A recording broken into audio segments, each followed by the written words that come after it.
Ya pemirsa, harga daging ayam dan telur ayam alami kenaikan seiring dimulainya kembali program makan bergizi gratis. Kenaikan harga ini dipastikan berpengaruh terhadap daya beli masyarakat. Harga sejumlah bahan pokok seperti daging ayam, telur ayam alami kenaikan usai program makan bergizi gratis kembali beroperasi, seiring dimulainya kembali aktivitas belajar mengajar di sekolah. Di Pasar Atas Baru, Kota Cimahi, Jawa Barat, harga ayam potong naik dari Rp25.000 menjadi Rp35.000 per kilogram. Sedangkan harga telur naik dari Rp22.000 menjadi Rp26.000 per kilogram. Menurut pedagang, selama libur MBG harga ayam berada di kisaran Rp25.000 hingga Rp26.000 per kilogram. Turunnya harga daging ayam selama libur MBG meningkatkan daya beli masyarakat. Waktu lagi 2 minggu ke belakang, alhamdulillah rame, karena itu stabil harganya. Ini artinya penyebab naiknya apa, Pak? MBG aktif ya? lagi. Cuma 2 minggu saya dikasih kenikmatan itu kan, harga murah, jual lancar, itu kan untung, alhamdulillah untungnya. Kalau sekarang kan mahal lagi, bertimang-timang lah, 50-50 sekarang mah gitu kan. Jadi nggak seperti kemarin 2 minggu ke belakang, alhamdulillah di pasarnya lancar, pembeliannya lancar, keuntungan kita lancar. Kalau sekarang kan ya agak sedikit mengeluh. Kondisi serupa juga terjadi di Pasar Soponyono, Rungkut, Surabaya. Harga daging ayam kini naik menjadi Rp36.000 per kilogram, seiring dimulainya kembali program makan bergizi gratis. Kenaikan harga daging ayam ini diakui berdampak terhadap omset pedagang di pasar. Jika sebelumnya pedagang menjual 6 kuintal daging ayam dalam sehari, kini hanya bisa menghabiskan 5 kuintal. Harga ayam sekarang makin naik, Pak. Berapa, Pak? Sekitaran 35 di sana. 35 di sana. Sebelumnya berapa, Pak? Sebelumnya ya 32, 33. Ini sejak kapan, Pak, mulai naik harganya? Sekitar hampir seminggu. Para pedagang berharap ada kebijakan dari pemerintah yang membuat harga daging ayam dan telur kembali normal. Pasalnya kenaikan harga menyebabkan daya beli turun.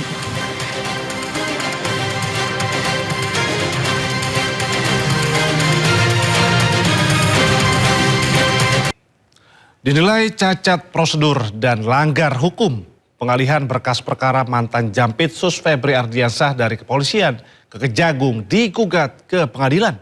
Sementara menurut polisi, pelimpahan berkas Febri ke Kejagung dilakukan demi sinergitas antar lembaga.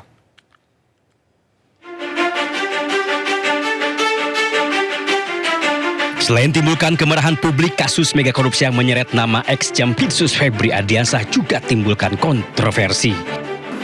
Sejumlah pihak mempermasalahkan pengalihan berkas perkara dari kepolisian ke Kejaksaan Agung.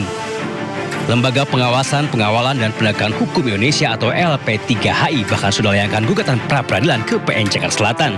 LP3HI menilai pengalihan penyidikan kasus Febri Ardiansah oleh Kortas Tipikor cacat prosedur formil dan melanggar hukum pidana. Kami melihat bahwa apa yang dilakukan oleh Kortas Tipikor dengan cara mengalihkan berkas perkara kepada Kejaksaan Agung itu tidak sesuai. Pertama, memang dalam aturannya tidak ada. Di dalam KUHP itu pelimpahan itu bisa terjadi kalau berkasnya lengkap dari penyidik kepada penuntut. Kalau antar penyidik hanya bisa dilakukan oleh KPK dalam bentuk pengambil alihan. Tidak hanya LP3HI, masyarakat anti korupsi atau MAKI juga akan gugat Kortas Tipikor atas tindakan mengalihkan perkara ke Kejagung. Pengalihan kasus ini dari polisi ke jaksa, itu mau Anda lawan? Ya kita uji, bukan dilawan loh ya, kita uji. Pra-peradilan dia lah. Ya kalau memang nanti dikabulkan biar tetap di polisi. Kan gitu. Kalau ditolak berarti ya boleh ke jaksa kan. Sementara itu, Kortas Tipikor Polri menyebut jika penyelidikan dan penyidikan yang mereka lakukan sudah sah secara hukum. Bahwa penanganan Polri, penanganan penyidikan terhadap 3 perkara telah dilimpahkan ke Kejaksaan Agung dalam rangka untuk sinergitas. Febri Ardiansah ditetapkan sebagai tersangka untuk 3 kasus korupsi, yakni pengadaan batu bara PT PLN, korupsi di PT Asabri, dan korupsi PT Krakatau Steel. Jika rekannya sesama tersangka Don Rito sudah ditahan, hingga kini Febri masih melenggang bebas. Tim Liputan iNews melaporkan. Sebelumnya Kejaksaan Agung sempat meralat pernyataannya tentang status hukum mantan Jampitsus Febri Ardiansyah. Dalam pernyataan terbarunya, Kapus Penkum Kejagung Anang Supriyatna mengatakan status hukum Febri masih tetap tersangka terkait kasus dugaan korupsi batubara, Asabri dan juga Krakatau Steel.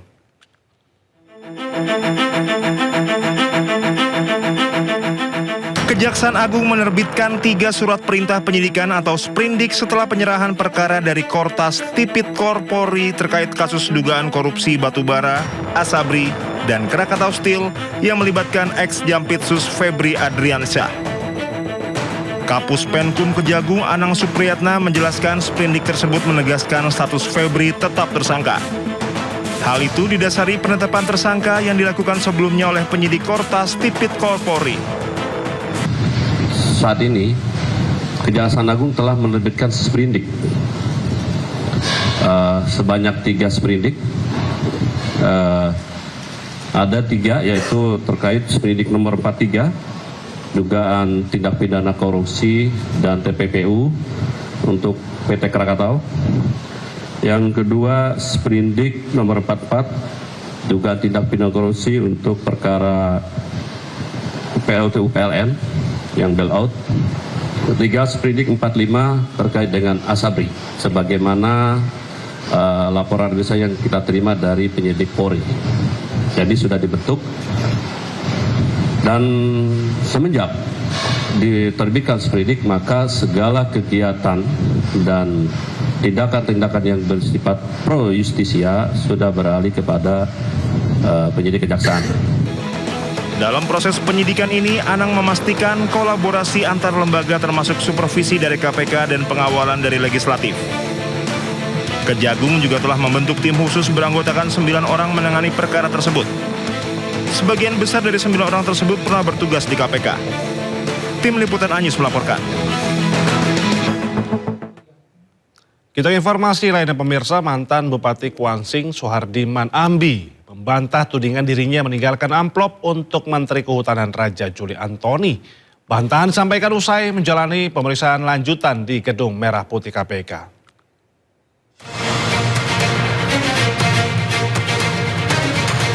Mantan Bupati Kuantan Singingi Kuansing Suhardiman Ambi membantah pernah memberikan amplop kepada Menteri Kehutanan Raja Juli Antoni. Bantahan itu disampaikan usai menjalani pemeriksaan di Gedung Merah Putih KPK Jumat siang. Suhardiman menegaskan amplop yang diduga berisi uang pecahan dolar Singapura tersebut bukan berasal dari dirinya. Bahkan ia mengaku tidak mengetahui adanya amplop yang disebut ditemukan usai pertemuannya dengan Raja Juli. Di amplop apa? Saya nggak tahu isinya. Apa isinya apa ya? Itu bapak yang ngasih, Pak. Bapak yang ngasih, Pak. Gue bapak yang ngasih. Kenapa dikasih, Pak? Kenapa dikasih, Pak? Kenapa dikasih, Pak? Kasih tanggapannya dong, Pak. Sementara itu KPK menyatakan laporan penolakan gratifikasi Menteri Kehutanan Raja Juli Antoni telah selesai diproses di Deputi Pencegahan. Meski demikian, penyidik KPK masih mendalami pihak yang berinisiatif memberikan amplop serta motif di balik itu. Terkait dengan pelaporan gratifikasi yang dilakukan oleh Pak Menhub ini sudah case close.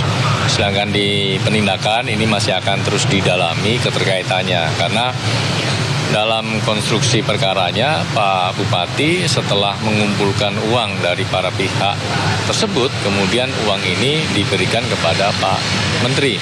Nah, ini tentu didalami. Maksud, tujuan, inisiatifnya dari pihak siapa, motifnya untuk apa, semuanya akan didalami oleh penyidik. Sebelumnya, Menteri Kehutanan Raja Juli Antoni mengungkapkan bahwa Bupati Kuansing Suhardiman Ambi pernah beraudiensi di Kementerian Kehutanan pada 2 Juni 2026 terkait pelepasan kawasan hutan. Usai pertemuan, Raja Juli mengaku menemukan sebuah amplop yang ditinggalkan Bupati Kuansing Suhardiman. Dirinya langsung memerintahkan agar amplop tersebut dikembalikan pada 12 Juni 2026 sebelum KPK melakukan operasi tangkap tangan terhadap Suhardiman Ambi. Tim Liputan News melaporkan.